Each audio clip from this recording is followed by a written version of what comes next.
Hi friends, Kautilya academy Sultanpur में आज सबका स्वागत है। आज उत्तरी अमेरिका की पार्ट 1 पहली क्लास है। उत्तरी अमेरिका महाद्वीप बहुत अच्छी क्लास होगी। मैप के माध्यम से आप लोग को पढ़ाएंगे यहाँ पे, और यहाँ से लगभग वन लाइनर क्वेश्चन नहीं है ये। आप अगर मैप से अच्छी समझ चाहते हैं, बारीकी समझ चाहते हैं, डीपली समझ चाहते हैं, तो आप लोग इस क्लास को देखिए। एक एक चीज को समझ के बढ़िया से आप लोग कर सकते हैं। वन लाइनर क्वेश्चन में क्या होता है, आप बैठते रहेंगे, भूलते रहते हैं, लेकिन यहाँ से मैप से पढ़ने के बाद आप कोई भी पार्ट या कोई भी चीज पढ़ लेंगे, भूलने वाले नहीं है। ज्यादा समय न लेते हुए हम क्लास की आगाज करते हैं। यहाँ पे लिखा हुआ है उत्तरी अमेरिका महाद्वीप। उत्तरी पार्ट 1 है। उत्तरी अमेरिका को 3 पार्ट में पढ़ाएंगे। तीनों पार्ट पढ़ने के बाद तब देखिएगा कोई भी क्वेश्चन प्रैक्टिस करेंगे उत्तरी अमेरिका महाद्वीप से संबंधित प्रश्न में सब लगभग कर ले जाओ, कुछ बचेगा ही नहीं। देखिए यहाँ पे उत्तरी अमेरिका महाद्वीप पार्ट 1। सबसे पहले जान लेते हैं कि उत्तरी अमेरिका महाद्वीप में देश कितने हैं। तो कितने कंट्री यहाँ पे 29 देश हैं। कितने हैं? 29 देश हैं। ये पूछेगा उत्तरी अमेरिका महाद्वीप की खोज किसने की। तो उत्तरी अमेरिका महाद्वीप की खोज कोलंबस ने की। किसने की? ऐसा कहना है कोलंबस निकला था भारत की खोज के लिए, लेकिन ये समुद्री मार्ग से भटक गया और कहां पहुंच गया? उत्तरी अमेरिका महाद्वीप पहुंच गया। ऐसा लोगों को कहना है कि ये निकला था एशिया महाद्वीप में, यहाँ भारत की खोज के लिए यहाँ पहुंच गया। सन पूछेगा 1492। अगर पूछेगा कि उत्तरी अमेरिका महाद्वीप की खोज कब हुई, तो 1492 ईस्वी में। और वास्को डी गामा इंडिया खोज कब किया था? 1498 में किया था। अब देखिए यहाँ पे देश इतने हैं। अब यहाँ महासागर का ये जो बना हुआ है, ये है उत्तरी अमेरिका महाद्वीप। उत्तरी अमेरिका महाद्वीप और दक्षिणी अमेरिका महाद्वीप दोनों सटे हुए हैं, और दोनों के बीच में जो नहर है उसका नाम क्या है? पनामा नहर। जिस कारणों से हम लोग स्वेज नहर का निर्माण किए थे अफ्रीका महाद्वीप में, वहां पे भूमध्य सागर और लाल सागर को जोड़ के बनाए थे। सेम वही सिचुएशन यहाँ बिलोंग करती है। ये नहर न होने की वजह से हम लोग काफी मार्ग करते हुए हम इधर के देशों में आते थे, लेकिन ये स्वेज नहर बनने की वजह से क्या हुआ, हम लोग की यात्रा की जो दूरी हो गई, कम हो गई। इधर पड़ोसी देशों में आने के लिए हम लोग को ज्यादा दूरी नहीं तय करनी पड़ती। कहने का मतलब ये है कि यहाँ से आसान हो गया पनामा नहर के माध्यम से। समुद्री जलमार्ग व्यापार के क्षेत्र में काफी आसानी मिली, सुविधा मिली। तो ये है आपका उत्तरी अमेरिका महाद्वीप। इधर ऊपर जो महासागर है वो है आर्कटिक महासागर। कौन सा है? आर्कटिक महासागर।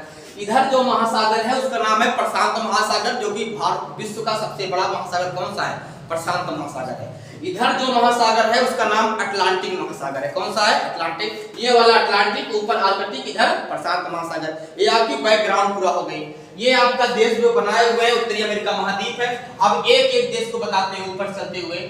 ये एशिया महाद्वीप और उत्तरी अमेरिका महाद्वीप पास में। हम लोग जब फ्रंट पे पढ़ते हैं पेज पे तो हम लोग समझ नहीं पाते, लेकिन ग्लोब जब देखेंगे तो यहाँ एशिया महाद्वीप, उत्तरी अमेरिका महाद्वीप पास मिलते हैं।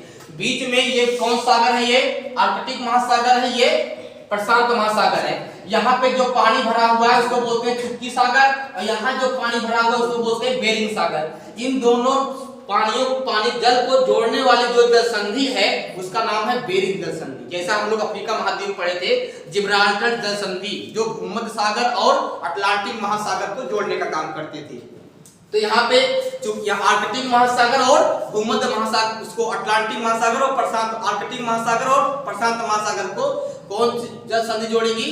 बेरिंग जल संधि जोड़ेगी। अगर सागर की बात करेगा, चुक्की सागर और बेरिंग सागर को जोड़ने का काम करती है यहाँ पे। आगे देखो, अब यहाँ पे एशिया महाद्वीप का भाग है। ये कौन सा? एशिया महाद्वीप का एक पार्ट है ये। इधर देखो, ये जहां डॉट किए हैं, इधर कौन देश है? अलास्का है। कौन सा है? अलास्का है। इसके ऊपर डॉट किया पूरा जो भाग है कनाडा है।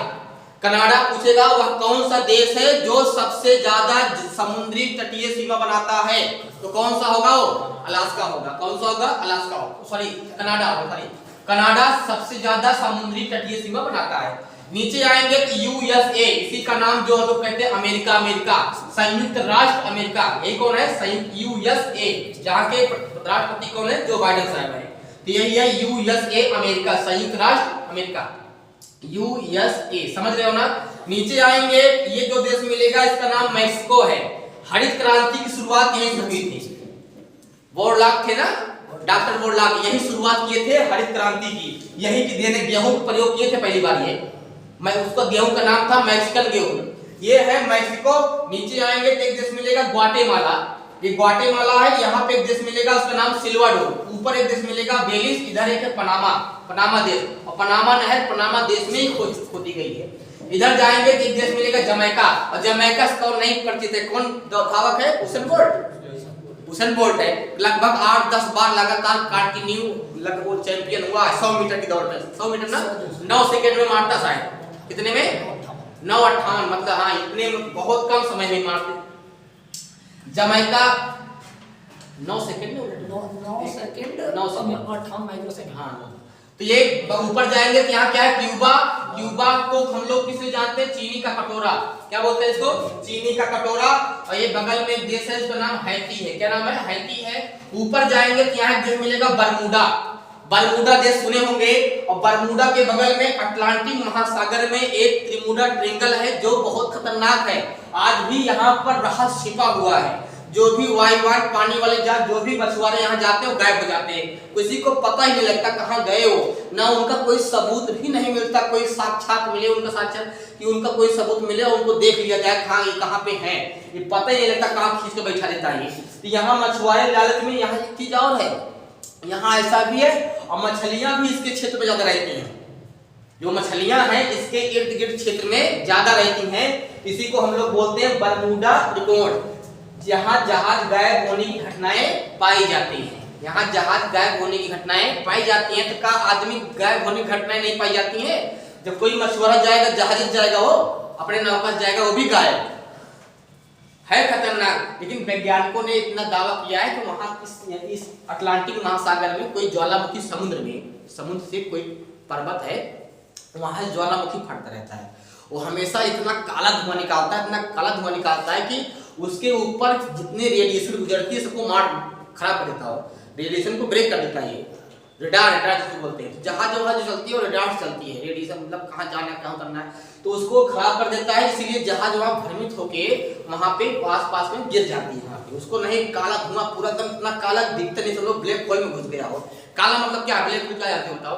ब्लैक होल मतलब तुमको कुछ दिखे ही ना, इतना काला। रात होता है तो रात में दिखता नहीं है ना, तो रात से खतरनाक कोई गाढ़ी, मतलब बिल्कुल होल दिखे, कुछ दिखे ही ना आपको, काला एकदम काला कोयले की तरह, तो उसको क्या बोलते हैं? ब्लैक होल बोलते हैं। कुछ ऐसी घटनाएं यहाँ घटित होती हैं और जहाज, पानी वाले जहाज सब गायब हो जाती हैं। इसी का नाम क्या है? बरमूडा ट्रायंगल है। अब यहाँ पे लॉन्ग द्वीप मिलेगा। क्या मिलेगा? लॉन्ग द्वीप। और यहाँ पे जो पानी भरा हुआ है उसको बोलते हैं फंडी की खाड़ी, और यहाँ जो पानी भरा हुआ है उसको बोलते हैं मैक्सिको की खाड़ी।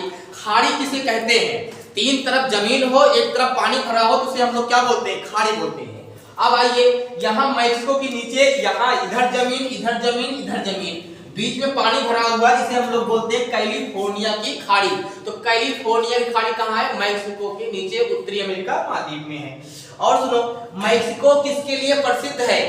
चांदी। यहीं पे है मैक्सिको का पठार, और मैक्सिको के पठार से चांदी उत्पादन के लिए प्रसिद्ध है। यहाँ चांदी ज्यादा मिलता है। आज भी पूछेगा पूरे विश्व में चांदी उत्पादन में कौन आगे? मैक्सिको आगे। कोई दिक्कत?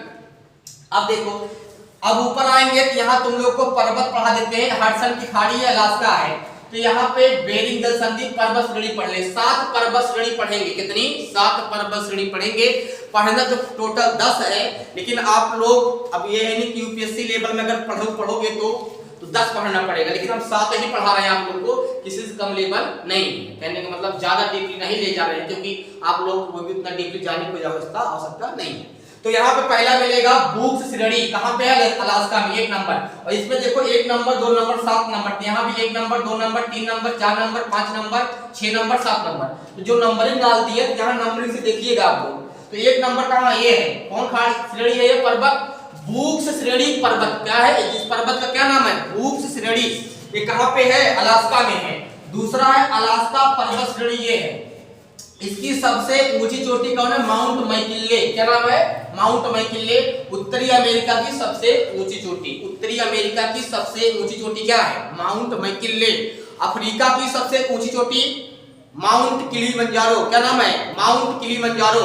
अच्छा बताओ, दक्षिणी अमेरिका की सबसे ऊंची चोटी? दक्षिण अमेरिका की सबसे ऊंची चोटी एकांकागुआ। एंडीज पर्वत श्रेणी पे एक चोटी है, उसका नाम है एकांकागुआ। अच्छा बताओ, यूरोप महाद्वीप की माउंट एलबुर्ज। क्या नाम है? माउंट एलबुर्ज। अच्छा बताओ एशिया महाद्वीप की? Mount Everest. कौन सा है? Mount Everest. समझ गए ना? ये सब हर महाद्वीप की ऊंची चोटियां हैं।